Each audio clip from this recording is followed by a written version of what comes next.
जय हिंद दोस्तों, जवान फिजिकल एकेडमी रो एक्सआरपी भूपेंद्र नायक आपको स्वागत करुचा।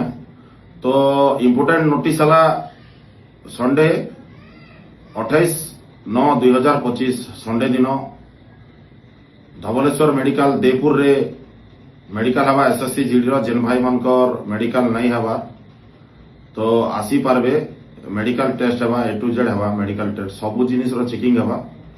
डॉक्टर सत्यपीर प्रधान मेडिकल टेस्ट नेबे ए टू जेड आगु भी नहीं बहुत बढ़िया चेकअप करसन जेनटा कि पूरा ए टू जेड आपन सबु जिनिस रो टेस्ट हवा। तो जेन भाई मानकर नहीं हवा तो आसी पारबे। आ जेन भाई माने बाहर अछन ताकर भी मेडिकल नहीं हवा जेन मन क्वालिफाई कर जेचन SSC GD physical with written सरी जाइछे खाली मेडिकल बाकी अच्छे से माने प्री मेडिकल करि पारबे जेनटा कि टेस्ट करामु।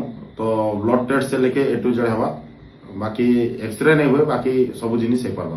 तो जेन भाई मैंने वीडियो देखुचन तो जेन नंबर दिया से नंबर कांटेक्ट करन इमिडिएटली। जय हिंद।